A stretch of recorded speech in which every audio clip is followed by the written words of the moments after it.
Hey, good afternoon, everybody. It's your old pal, Terry B here. It's Tuesday again, wouldn't you know it? And I'm talking to you live from Austin, Texas, where the sun is hot, the barbecue is sweet, and all those drinks are free when you hang out with me.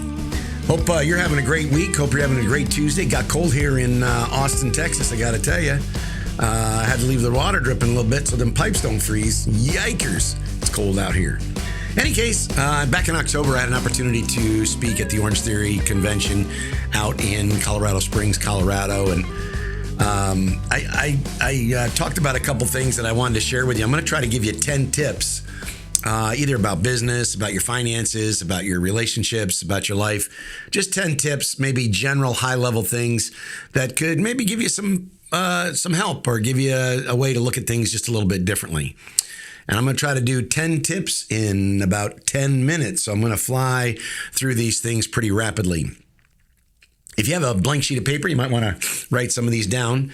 So number one, here's the first tip to help you along your way or on your journey. Number one, if it's broke, if you've got something that's not working, matter of fact, it's broke and you need to diagnose it and you need to change it. You don't need to just keep hoping that it's going to work out. You actually need to diagnose and you need to prescribe. You need to do more than just give helpful tips. You need to do more than just suggest or counsel or advise. You actually need to diagnose and then prescribe. When you go to the doctor, he diagnoses and then he prescribes. And you don't go, oh, if I got COVID, maybe I'll take the medicine. Oh, if I got the flu, maybe I'll get the shot. Maybe I'll take the medicine. You don't do that. Whatever the doctor says, hey, you got to do this, you probably do it. Number one, if it's broke, if it ain't working and it's broke, diagnose and prescribe. Number two, perfect the process. I got to tell you something. So many times we take personal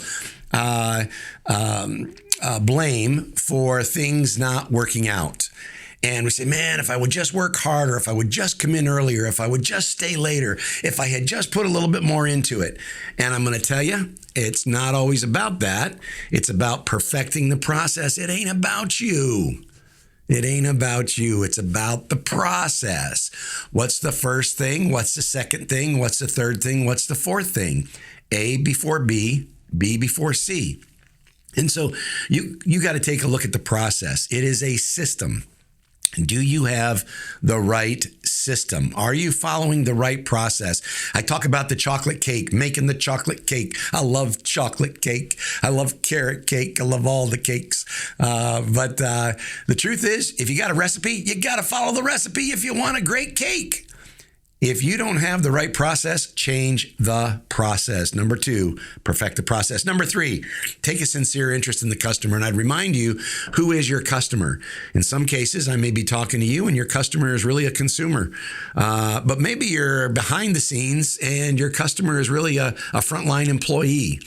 But take a sincere interest in the customer. I talked about this, I think, last week when I talked about how to have more meaning in your life. And the real way to do that is take care of your customer. And it's all about the relationship. Invest in the relationship. Get to know the person. Get to know what's meaningful to them. Get to know what's going on in their world. Number three, take a sincere interest in the customer. Number four is you got to get creative.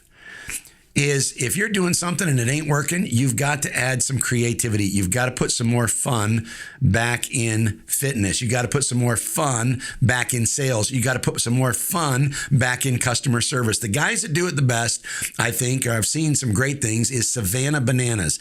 I can't get into all of it, but if you YouTube Savannah Bananas, look at the creative ways this guy has taken the game of baseball and turned it into an entertainment business. It is phenomenal, but you've got to get creative. And all of those creative ideas don't have to come from you. They can come from your team. They can come from your friends. They can come from things you're surfing on the web. You can get creative ideas a lot of different ways. After a while, you run out of creative ideas. You need other people to come in and help you out with that. Number four, get creative.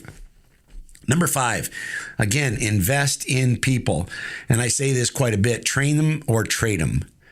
And that really comes down to the two words that I like to use a lot of: unwilling or unable. You've heard me tell the story. I fly a lot. I like to get the exit row. When I sit in the exit row, I got to make eye contact with the flight attendant, and they give me all the rules and regulations, and am I willing or unable? If I am unwilling, then they'll reseat me. If I am unable, I physically can't do it and lift the hatch and help people to exit the aircraft in case of an emergency, then they will reseat me. But I think that's true in life. I think, are people willing and are they able? If they are not able, then we need to train them. If they're unwilling, we need to trade them. Number 5 is invest in people, train them or trade them. Number 6, 10 times your effort will equals 10 times the result. If you're just not getting the result, what that simply means is you're not doing enough. Now, some people would say, well, Terry, that's not really true. As I'm working smarter, I don't need to work harder. And sometimes what I would say, especially in marketing, you're not using a big enough megaphone, or you're not using the right channels, or you're not using all the channels that you can use in marketing. If you want to get more results, you've got to throw more at the wall. You've got to use more channels. You've got to use better channels. Again, that goes back to number 1. If it's broke, you've got to change the messaging. You've got to change the creative. You've got to change the language. You've got to change the offer. I mean, all of those pieces, and that's all around marketing. But are you really getting the effort? If you're working out and you're not getting the effort, if you're not getting results, why is it? Do you need a personal trainer? Are you only doing it 1 day a week? Are you really exercising 1 day a week? Or are you really getting 3 or 4 days a week into it? And remember, a lot of people talk about exercise. It's the new year. The gyms are packed. They're full. They're slammed. All gyms, what do they say? Someone said, I've decided I'm going to open up a gym and it'll do really well the first 3 months of the year. And I'm going to turn it into a bar the last 9 months of the year. So I can still have people, because everybody quits the gym after 3 months, right? In any case, you got to 10x your effort if you want to get 10x the result. Can you imagine, you've heard of these diets, right? Where you're on the diet and one day you get a cheat day. And you can eat anything you want that one day. It's unbelievable. It's fantastic. It's pizza and ice cream all day. But as long as you follow the diet 6 days, you're good. But that one day is a cheat day. Could you only imagine what kind of results you would get if all 6 days were cheat days and you only follow the diet one day? And what I'm really saying is, if you want to get results, you have to have consistency and you've got to put in more effort. Could be with your diet, could be with your workout, could be in your relationships. Maybe you need to put more effort into your relationships. Maybe you need to put a little bit more time and attention into your relationships. Maybe you need to put a little bit more time and attention into your finances. Maybe you need to put a little bit more time and attention into your career.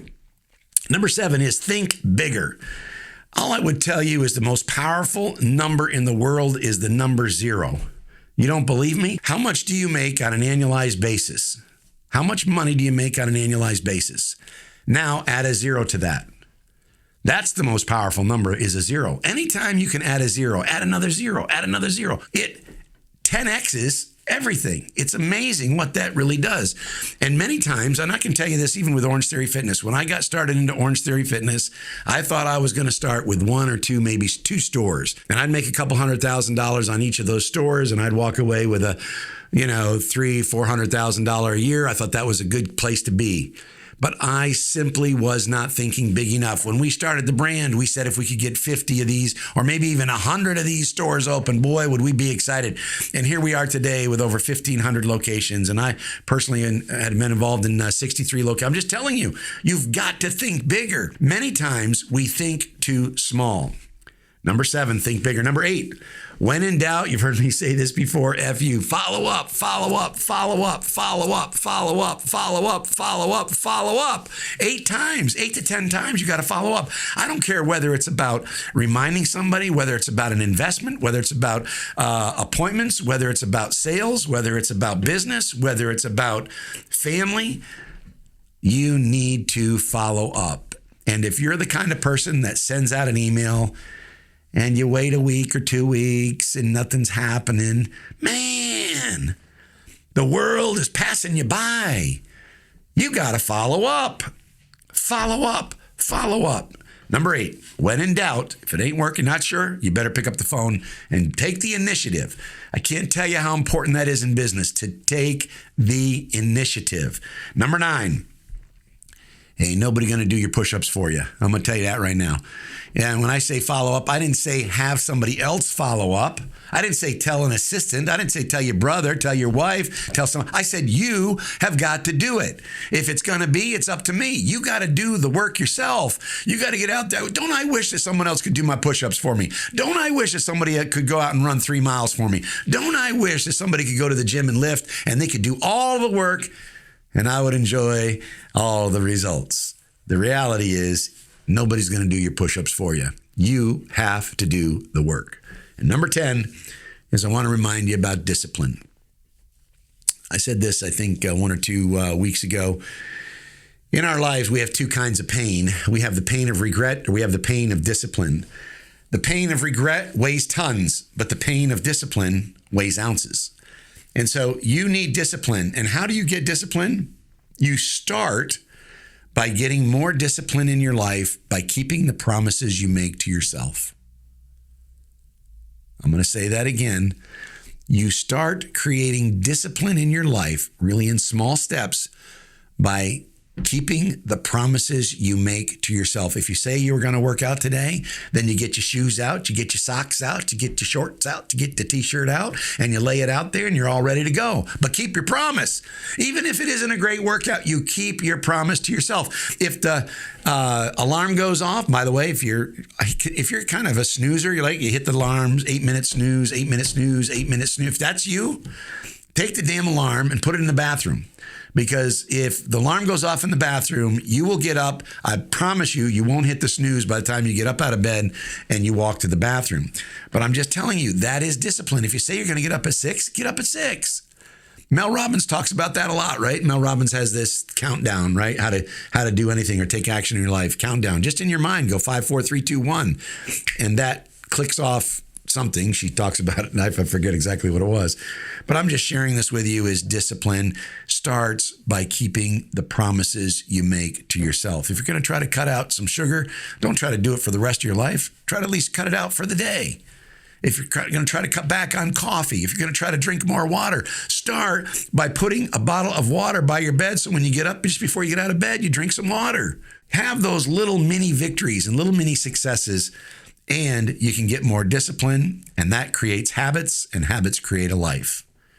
Those are 10 quick tips. Here they are in fast order. Number 1, if it's broke, diagnose it and fix it. Number 2, perfect the process. It's not about you, it's about the system. Number 3, take a sincere interest in your customer. Number 4, get creative. Go check out Savannah Bananas. Number 5, invest in people, train them or trade them. Number 6, 10x your effort will give you 10 times the results. Number 7, you've got to think bigger, add a 0. Number 8, when in doubt, follow up. Number 9, no one's going to do your push-ups for you. And number 10, remember, discipline starts with keeping your promises to yourself. My name's Terry. I'm your friend. Have a wonderful week. We'll talk to you next Tuesday.